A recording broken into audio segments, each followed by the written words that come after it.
हरि ओम तत्सत। अध्यात्म रामायण उत्तरकांड नवम सर्ग। महाप्रयाण। उमा कहूँ मैं अनुभव अपना, सत हरि भजन जगत सब सपना। भगवान शिव अपनी पार्वती जी से कहते हैं, हे उमा, मैं अपने अनुभव से कहता हूँ, केवल हरि का निरंतर स्मरण ही एकमात्र सत्य है। बाकी इस जगत में सब कुछ केवल स्वप्न मात्र है। श्री महादेव जी पार्वती जी से बोले,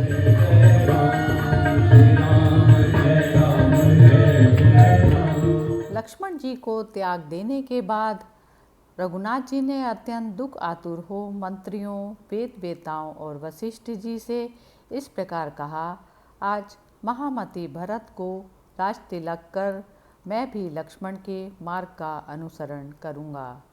रघुनाथ जी के इस प्रकार कहने पर पूर्ववासी और देशवासी लोग दुख आतुर होकर जड़ से कटे हुए वृक्ष के समान पृथ्वी पर गिर पड़े। राम जी का कथन सुनकर भरत जी को भी मूर्छा आ गई।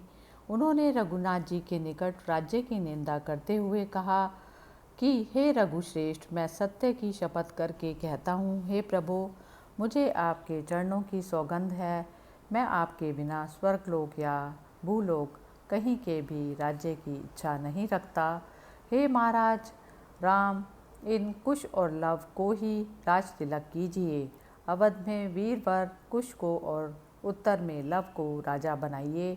शीघ्र ही शत्रुघ्न को लाने के लिए दूत जाने चाहिए, जिससे वह भी हमारे स्वर्ग वास के लिए जाने का वृतांत सुन ले।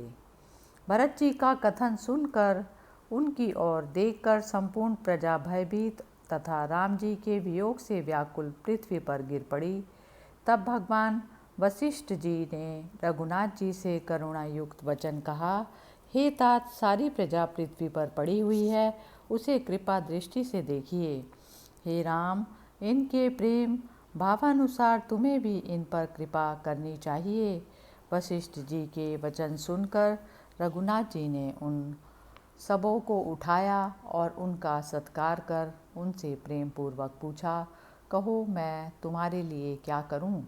तब प्रजानन हाथ जोड़कर रघुनाथ जी से भक्तिपूर्वक बोले, आप जहाँ जाना चाहते हैं हम भी वहीं आपका अनुगमन करेंगे। यही हमारी सबसे बड़ी प्रसन्नता और अक्षय धर्म है। हे राम, हमारे हृदय में आपका अनुगमन करने का ही दृढ़ विचार है। अतः हे रघुनंदन, आप तपोवन, नगर, स्वर्ग आदि कहीं भी जाएं, अब हम स्त्री पुत्र आदि के सहित सर्वथा आपका ही अनुसरण करेंगे। तब रघुनाथ जी ने उनके मन की दृढ़ता और काल का वचन समझकर उन भक्त पूर्ववासियों से बहुत अच्छा, ऐसा ही करो, यह कह दिया। फिर ऐसा निश्चय कर प्रभु रास ने उसी दिन कुश और लव को अपने अपने राज्य पर भेजा।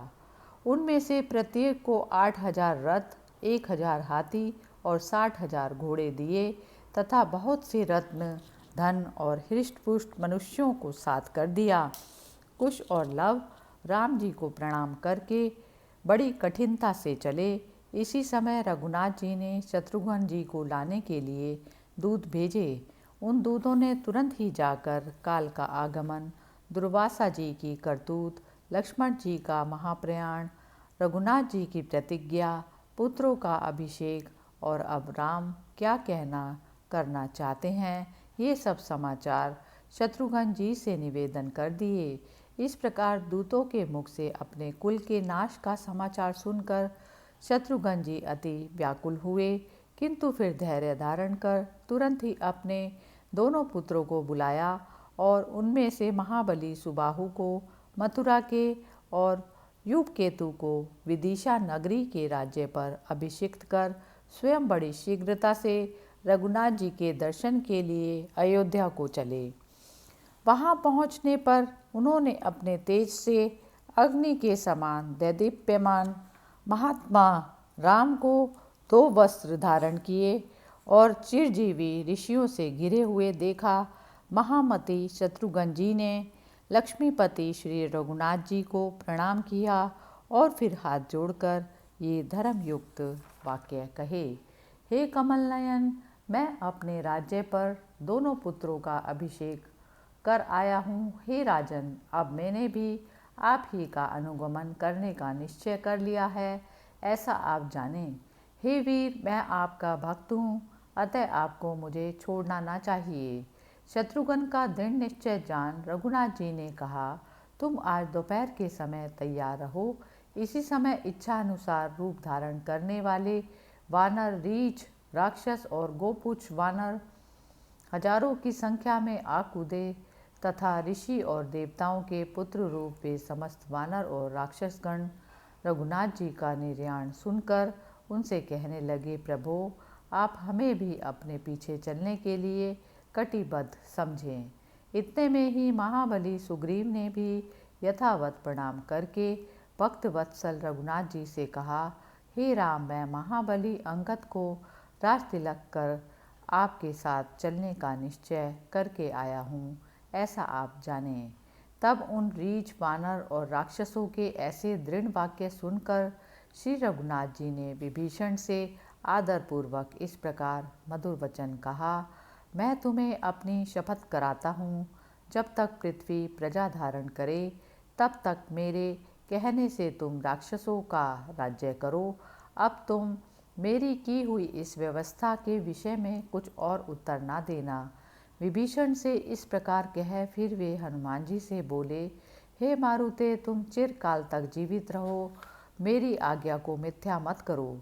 फिर जामवान से कहा, तुम द्वापर के अंत तक रहो, किसी कारणवश मेरे साथ तुम्हारा युद्ध होगा।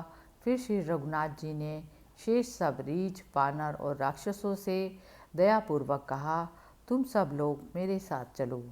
दूसरे दिन सवेरे ही विशाल हृदय कमल नयन भगवान राम ने पूज्य पुरोहित वशिष्ठ जी से कहा, हे गुरु, मेरे आगे अग्निहोत्र की आहवनीय आदि अग्नियाँ चलें। तब वशिष्ठ जी ने बड़े विधि पूर्वक समस्त प्रस्थानिक कर्म किए। उस समय करोड़ों चंद्रमाओं के समान कांतिमान भगवान राम रेशमी वस्त्र धारण करके कुशा की पवित्री हाथ में पहने और महाप्रयाण के चित्त लगाए नगर से इस प्रकार निकले जैसे श्वेत बादलों में से चंद्रमा निकलता हो।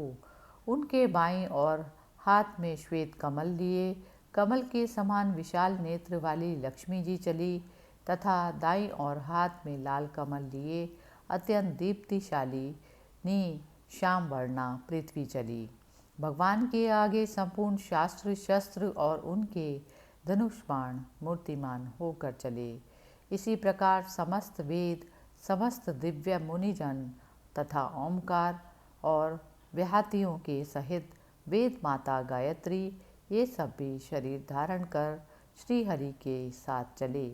इस प्रकार रघुनाथ जी के चलने पर अपने बंधु बांधव और स्त्री पुत्र आदि के सहित समस्त पुरजन इस प्रकार चले मानो सफल मनोरथ हो मोक्ष के खुले द्वार को जाते हों। फिर रनिवास सेवकगण, स्त्री और शत्रुघ्न के सहित भरत जी भी चले। रघुनाथ जी को लक्ष्मी जी के सहित जाते देख बालक और वृद्धियों के सहित समस्त पुरजन तथा अमात्य और मंत्रियों के सहित समस्त ब्राह्मणगण चले। उनके पश्चात मुख्य मुख्य क्षत्रिय, वैश्य, शूद्र और अन्य अंत्य आदि सभी लोग अति हर्षपूर्वक चले। फिर सुग्रीव आदि श्रेष्ठ वानरगण स्नान आदि से शुद्ध हो श्री रामचंद्र जी की जय आदि मंगलमय शब्द करते हुए चले।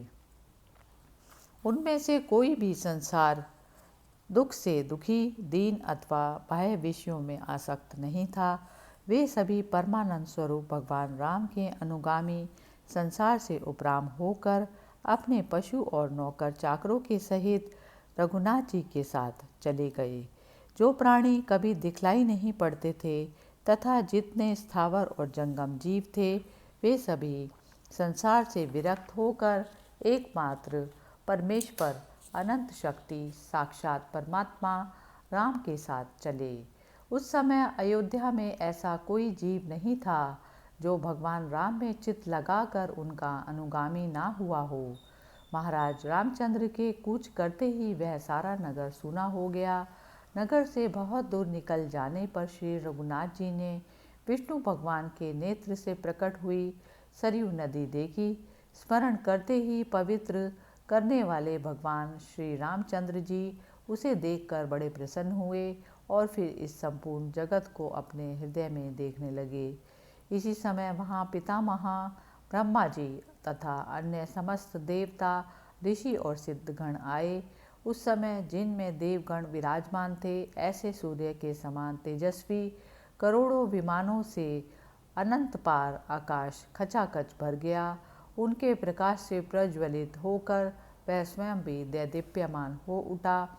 इनके अतिरिक्त पुण्य लोकों से आए हुए पुण्यवानों में श्रेष्ठ तथा महात्माओं में महान स्वयं प्रकाश में दिव्य पुरुषों से भी आकाश मानो ढक गया। उस समय सुगंधमय वायु चलने लगा और कुसुमों समूहों की वर्षा निरंतर होने लगी।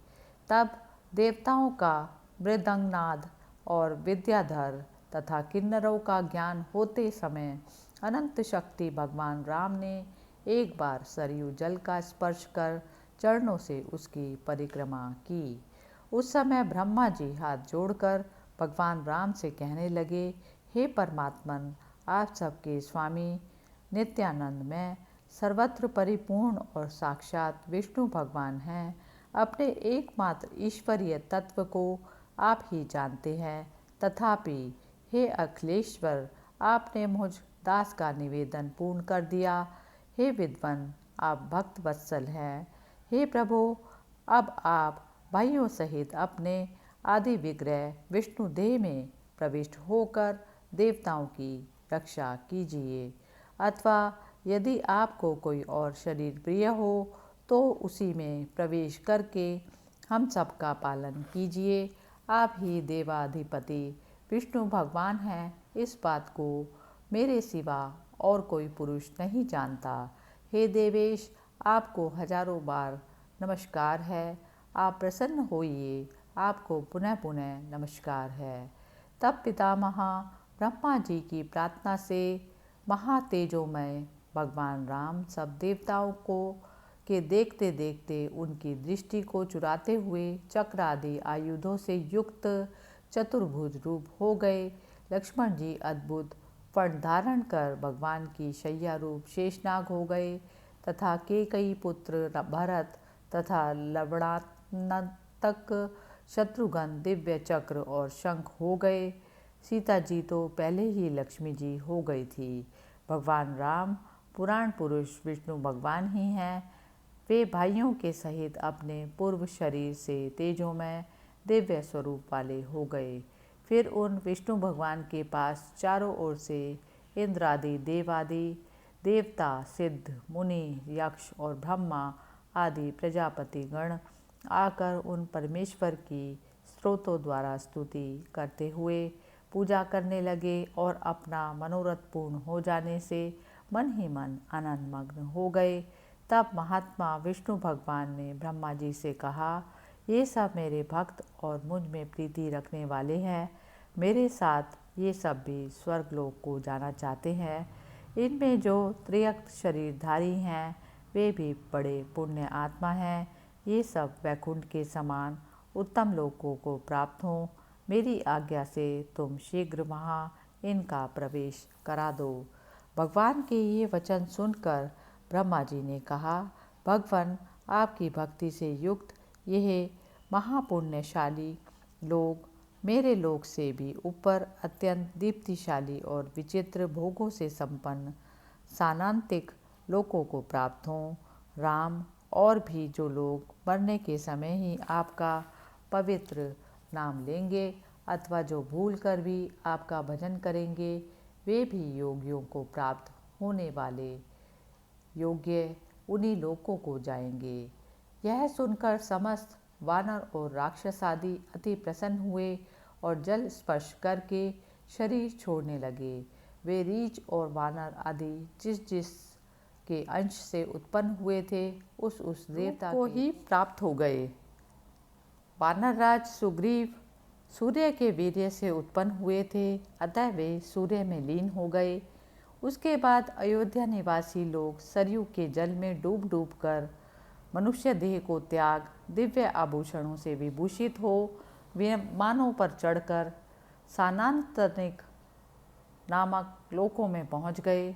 जो तिर्यक योनियों से उत्पन्न हुए थे, वे कुकर शुकर आदि भी भगवान राम की दृष्टि पड़ने से जल में डूबकर स्वर्गलोक को ही चले गए। जो देशवासी लोग यह सब कौतुक देखने के लिए आए थे, वे भी श्री रामचंद्र जी का दर्शन कर संसार की आसक्ति छोड़कर लोक गुरु परमेश्वर भगवान विष्णु का स्मरण करते हुए जल स्पर्श कर अनायास स्वर्ग को चले गए। श्री महादेव जी ने भगवान राम की कथा का परिशिष्ट रूप यह इतना ही उत्तरकांड कहा है। जो पुरुष इसका 1/4 श्लोक भी पढ़ता है, वह अपने हजारों जन्मों के पापों से मुक्त हो जाता है। नित्य प्रति अनेकों पाप करने वाला पुरुष यदि भक्तिपूर्वक इसका 1 श्लोक भी पढ़े तो संपूर्ण पाप राशि से छूटकर श्री राम के सालोक्य पद को प्राप्त हो जाता है, जो दूसरों के लिए अलभ्य है। श्री रघुनाथ जी की प्रेरणा से उनकी इस कथा को, जिसमें भविष्य चरित्रों का ही वर्णन किया गया है, पहले श्री महादेव जी ने रचा था।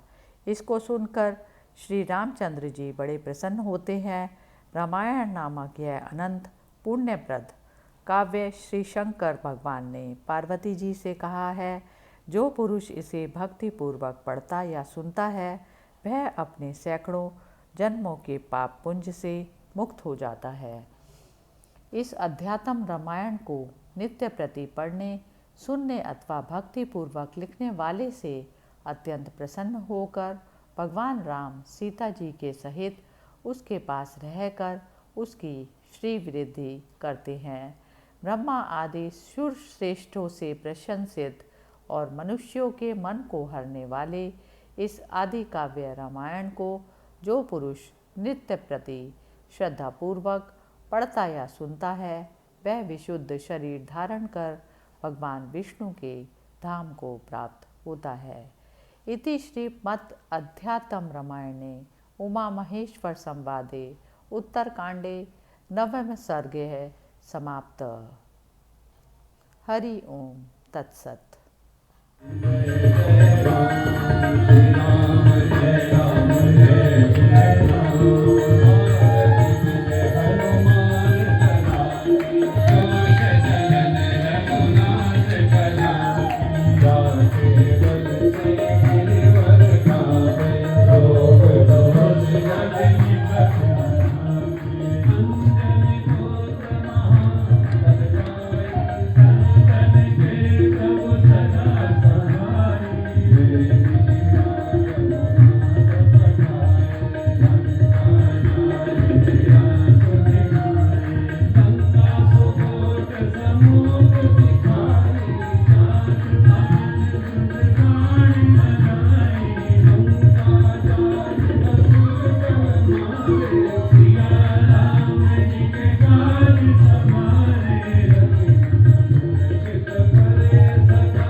साक्षात परमेश्वर श्री महादेव जी द्वारा पार्वती जी के प्रति कहे हुए 7 कांडों से युक्त इस शुभप्रद अध्यात्म रामायण में 64 सर्ग हैं।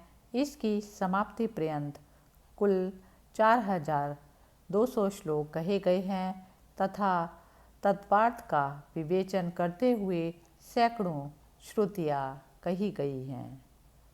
हरि ओम तत्सत।